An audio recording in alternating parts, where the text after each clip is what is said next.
Welcome to the Nerd Party. Hello and welcome to another Between Takes episode of Missing Frames. I'm your host, Shawn Eastridge. My Sundance 2020 coverage continues today with an interview with Frederike Migom, the writer and director of the film Binti. So let me give you a quick synopsis of what the film Binti is about. 12-year-old Binti and her father are undocumented immigrants from the Congo who have lived in Belgium since Binti was a baby. She aspires to be an online influencer, but their lives are upended when the refugee squat they're living in is raided by the Belgian police. While on the run, Binti meets Elias, a young boy who is working to save the okapi, the threatened forest giraffe, native to the Congo. When their parents meet, Binti realizes that a solution to her problems is right in front of her. All she needs to do is convince Elias's mom and her dad to get married, and that way, basically, they can stay in Belgium without having to be deported. I really loved this movie. It was not on my radar at all. What happened was, we'll kind of go into the story in more detail in the episode, but my dear friend Trisha Arand, who is with the Lessons from the Screenplay team, she actually met Frederike in line, and through that was able to get me tickets to the screening for Binti. And I was completely blown away by the movie. Like, I knew nothing about it, and I just loved it. It really, really won me over. And it's not really that much of a surprise that it ended up being one of the runners-up for festival favorite film. So Frederike and I talk about where the ideas for Binti came from, why she wanted to tell this story, how she sought to humanize the issues surrounding immigration.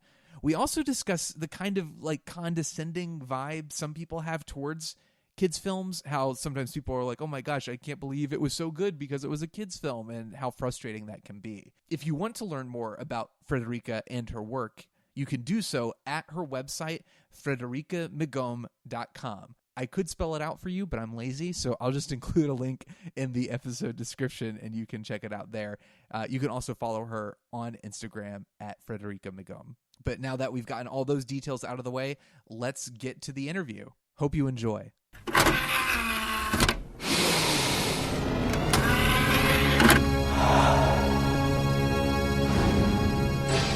Now available to own on video cassette. Frederike, first of all, I'm sorry I'm butchering your name again, but I want to thank you for chatting with me about your wonderful film, Binti. You're very welcome, and please don't worry about butchering my name. It's really okay. It's really okay. Okay, it's not okay. I'm going to try so hard, but it'll be good. So here's what's funny. I had not heard about Binti, but you met my friend Trisha in a line for another movie, and you two started talking about that. That was basically how I learned about the film, and then I got tickets to see the movie. And sometimes that's the best way to see a movie, when you don't know what to expect. So I didn't know what to expect, and I absolutely loved it.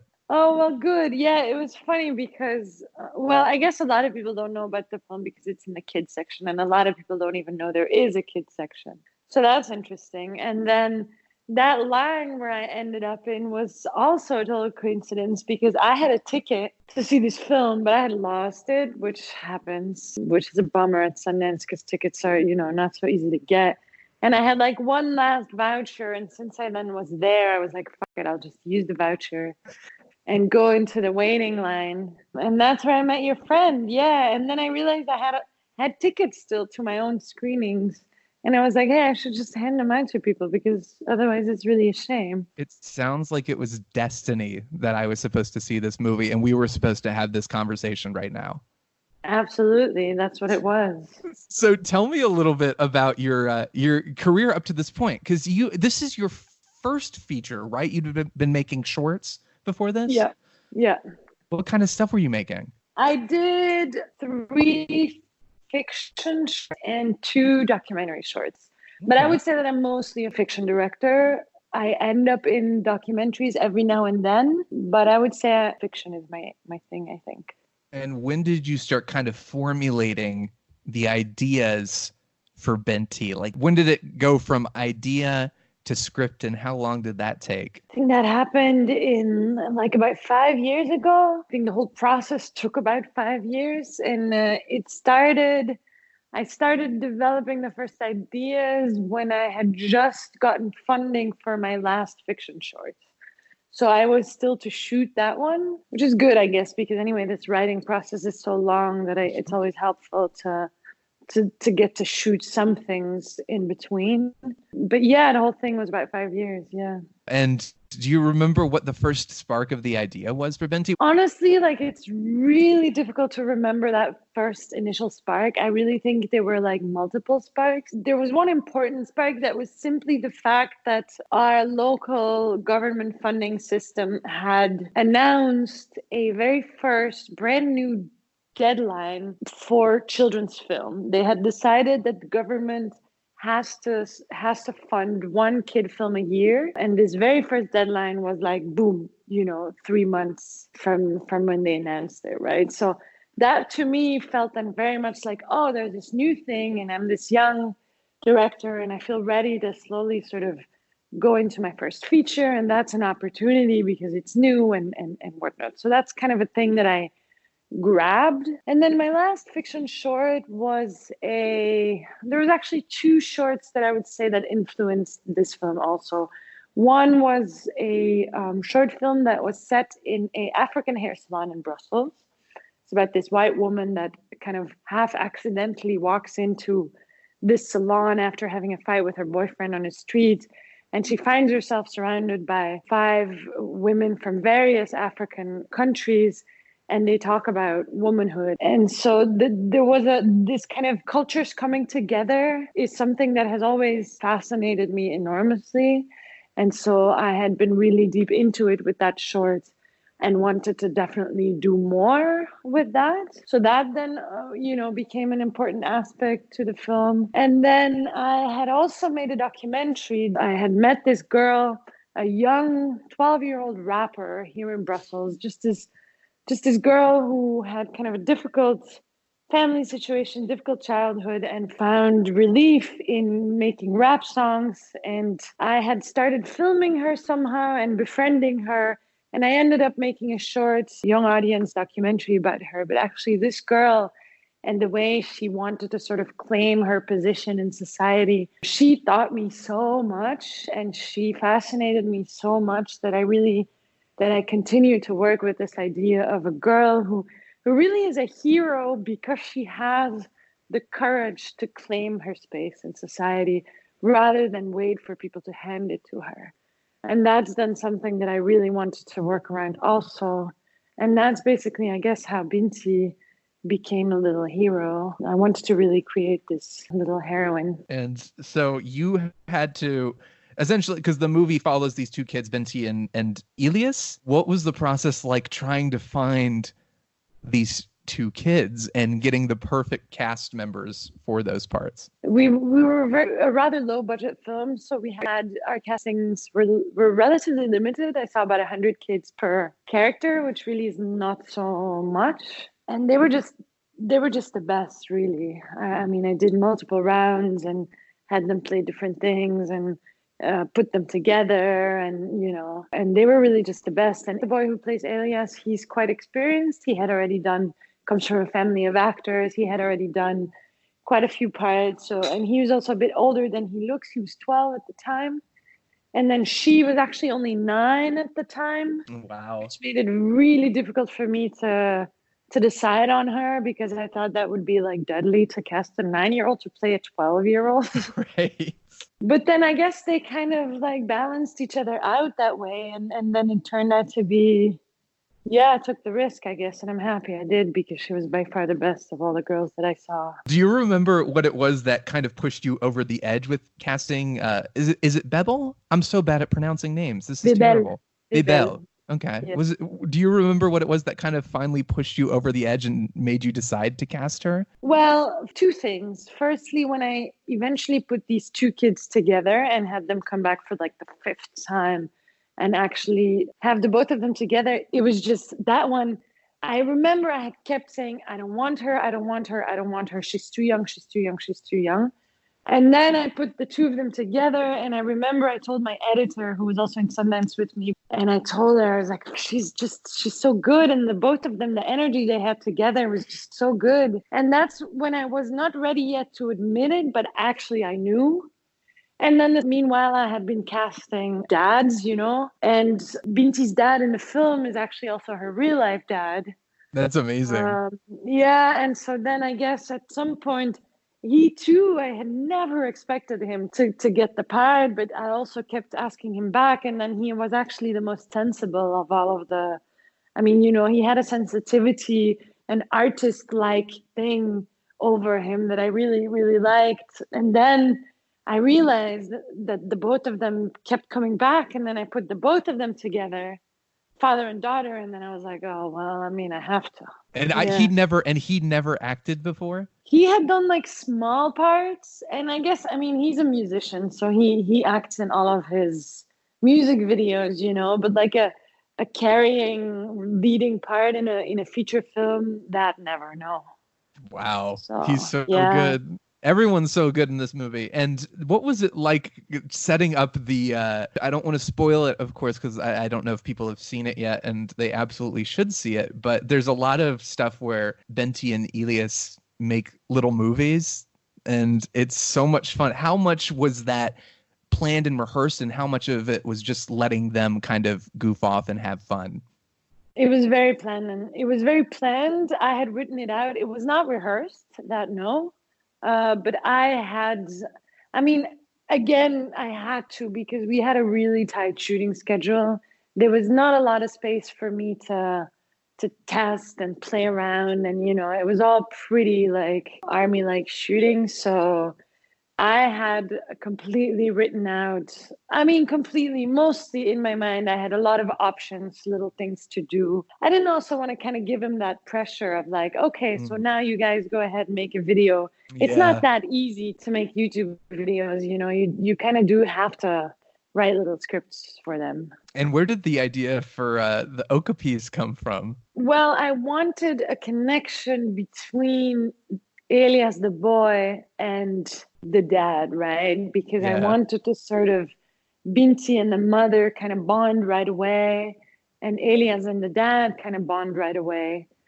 And so it was also very important to me to kind of show this not as like simply this kind of big, bad, evil country that they've run away from because it's so dangerous, but also kind of honor what the country also is: incredible rainforests and beautiful nature and a rich culture and whatnot. And the okapi is just a really mysterious animal that truly only lives in one single rainforest in the whole entire world, Oh, in wow. Congo. And so that is really fascinating. And then the fact that they're also really shy animals that very few people actually get to see in real life, to me, then was a kind of a beautiful metaphor for Elias's personality.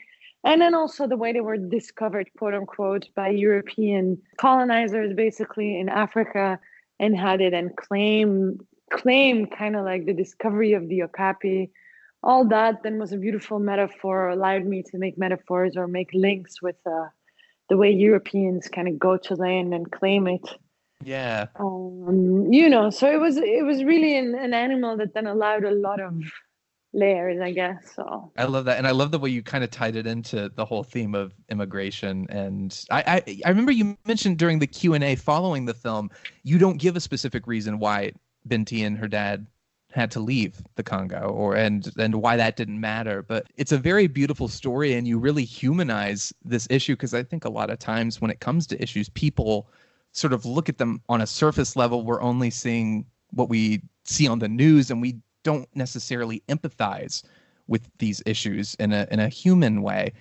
And I love the way that with this movie you managed to do that. What was that like, just kind of working that sort of storyline into the film, and how important was it for you to do that? I wanted to find a way to make this kind of subject indeed kind of approachable and decriminalize it, because it's often they're news items, but we indeed in the kind of news itemness of all these things, we forget that especially the kids, they are really just kids, and they go to school. And to me, coming from Europe, that is quote unquote a welfare state, or Belgium, that is a welfare state where people are supposed to be taken care of by the government. All kids have to go to school, even if you don't have legal documents. The irony of educating a child of having a child that spends their whole life in this country to then lock them up and send them back is just so absurd. Yeah, and I guess taking this one element and showing it from the point of view of the child allows a lot more humanity, or makes it easier to show that human side and that kind of innocent child side. I think it then hits harder because don't touch the children, you know? Like, if y'all want to have these problems, then fine, but don't touch the children. That's not fair. I agree. I think you're absolutely right. And I think it's beautiful that you talk about how this was in the kids section of Sundance, but in a way making a family film makes it more accessible, and it's a way to get this issue out there. And almost like, I think sometimes people feel it's almost threatening when you start talking to them about like, oh, it's this or that. But when you're able to make it in an accessible way as a family film, suddenly you've kind of snuck into you kind of kick open the door in a way that's really like friendly without making it too obvious, I guess, or too apparent. And I love that. I think it came across really strongly in the film. Thank you. It was also a really big risk, you know. I think it was my biggest fear also in making this film. I mean, there are countless times that I think, like, you know, there was always this risk of, in making this film lovingly and playful, am I going to disrespect the seriousness of the matter going on? And I think that was a very, very difficult balance to find, and often quite scary, as in what if I don't manage and people are just going to find it disrespectful, you know? So I'm glad that it worked. Well, how did you find that balance? Because you absolutely pull it off. The movie is fun and it's heartwarming and it's sweet and it's hilarious. And then it's also very, at times, solemn and it's very serious. How did you find a way to strike that balance? Well, I guess, I mean, when you look at a lot of the Disney animated films, they're quite rough also, you know? Yeah, that's true. I mean, maybe because it's animation, you can go a bit further in the horrors because it's, you know, people identify with it less or something. I don't know. But I kind of thought I shouldn't be afraid to be true either, because kids can handle quite a lot. Especially, this is reality for a lot of kids. So, like, we shouldn't try and make things fluffier than they really are. Well, no, actually, I take that back, because that's what I did make it fluffier than it is. But like, I didn't want to lie. Fluffy in a sincere way. It's sincerely fluffy, not like fake fluffy. Exactly. Like, I didn't want to lie, and I didn't want to.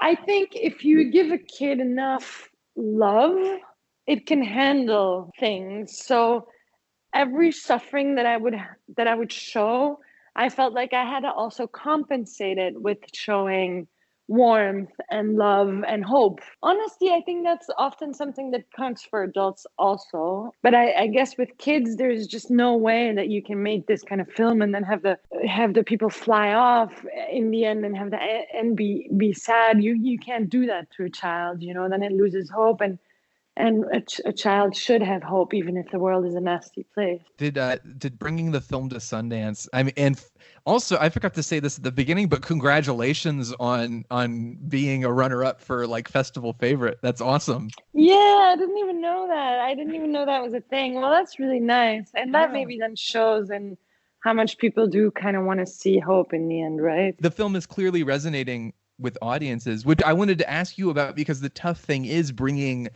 a kid's film that's a foreign film to America, and distribution for some. I don't even know where you'd begin with, you know, a film with subtitles trying to market that to kids. But what was it like bringing it to Sundance and getting the space to put it in front of US audiences? Great, to be honest, because I mean, it had been touring, doing festivals and schools and whatnot in Europe for about a year. So it was actually already kind of out there.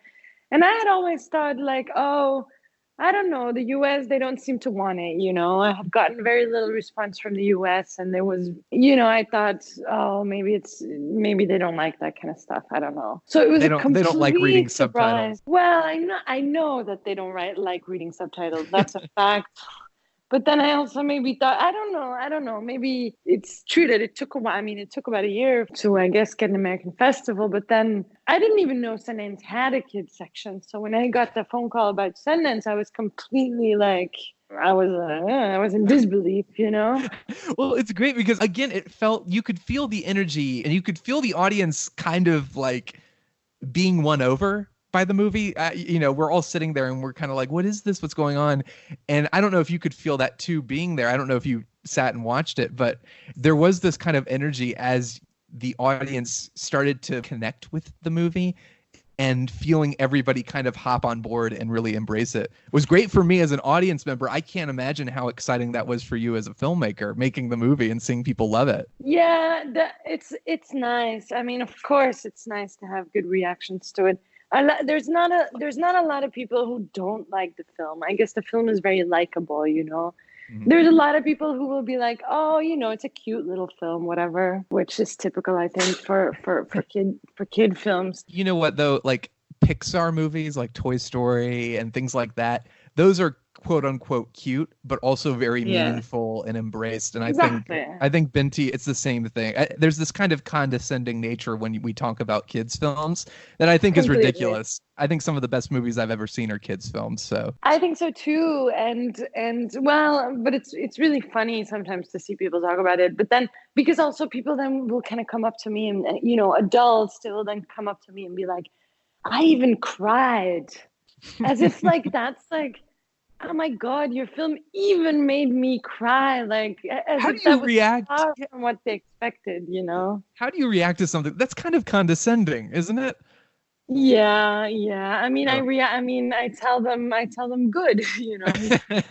Yeah, what can I tell them? It's just the way it is. But then in the end, most people end up liking the film a lot. So, you know, I can only be happy with that, I guess. So does this Sundance thing, getting that kind of push from Sundance, does that help at all, getting you a wider release, maybe an American release, or is it still kind of a struggle to make that happen? I'm not sure where it's going with the American release. I'm sure they're working on it. That's not always something that I'm completely up to date of. What I mean, I did definitely notice that getting accepted into Sundance makes it a lot, like all of a sudden this film that is exactly the same film is a realer film because of it. You know, it does lift it up to some kind of level. Yeah. Which is ironic somehow because you're like, well, you know, the film is still the same film. But you know, since it's not a premiere, I kind of had like, I did kind of have a like before and after Sundance thing. But then, I mean, the film did quite well before also. I think what might change is that we will now get accepted. I mean, I've noticed now of the festivals that are coming up that there are more non-kid film festivals. So I guess before we've done a lot of festivals, we've won a lot of awards, but they've all been kid film festivals. Whereas now I feel like maybe there will be some not specifically kid film festivals also that might show interest. I think going to Sundance is always good. So we'll see what the actual consequences are. I hope for me, the actual consequences might be if I get to shoot a Disney film after this, I'd be very happy. That would definitely be then because of Sundance. So let's hope, you know. This is good. I mean, I hope it works out for you too. I was going to ask you, like, I know you mentioned at the Q&A that kids' films aren't necessarily where your focus is, but what kind of stories do you want to tell, and what projects are you hoping to work on in the future? Well, I think I always have kind of what interests me is very much characters and human stories. It's often kind of about finding your place in society. And so kid film as such is not indeed like, I wouldn't exclusively be like, I just want to do kid films. Often the stories will end up that way because that's also kind of childhood is a fascinating time, you know? I mean, it's often very human stories, and it's often about characters trying to find or claim sort of their place in society. And it's often also things that fascinate me as elements within our society that I find difficult to believe, to understand better, that I need to research and stuff. And that fascination drives me to making a film about these things. To me, I suppose making films is kind of a study of the human race, I guess. You know? Yeah, to me, art and film especially is like a great empathy generator, and it helps you relate to things you might otherwise not have thought about. Like, and Binti is such a great example of it. because you're able to fit this kind of story about immigration and kind of breaking down the issue and saying, like, look, it's more than just an issue. It's a very human thing that we should be paying attention to. And I think you do a great job of that. And I want to see more from you. I hope this opens the doors for you to be able to make more stuff. Yeah, I hope so too. I mean, I'm working on it. So, let's see. So I have one more question for you. I have a podcast called Missing Frames. And on it, we watch all the movies we should have seen by this point in our lives. Is there a movie that you should have seen, like a classic or any film that people keep telling you need to see? I'm sure there are many. I find those questions so hard. You have to prepare me for those questions. I'm sorry. Oh, bloody hell. There's a lot of classics I should still see. Gotcha. The Fellinis and the Bergmans and all those guys. I'm a big Bergman fan. Have you seen The Seventh Seal? Aha! No. Okay, there you go. You can put that one on the. That's a good one to see. Perfect. We did it. Thank you so much. And also, I guess if people want to find you on the internet, if they want to follow you and your work, where can they find you on social media? I'm on Instagram. Social media wise, I think Instagram I'm most active on. I have a website, I guess, if in case people would want information or that kind of stuff. It's just Frederike Migom, my name and last name. And Instagram is the same, just my name and last name. Awesome. Follow me. Follow Frederike and pronounce her name correctly. Because it's okay. Well, thank you so much. It's such a pleasure chatting with you. I sincerely love the movie. I'm so happy for you. Thank you so much.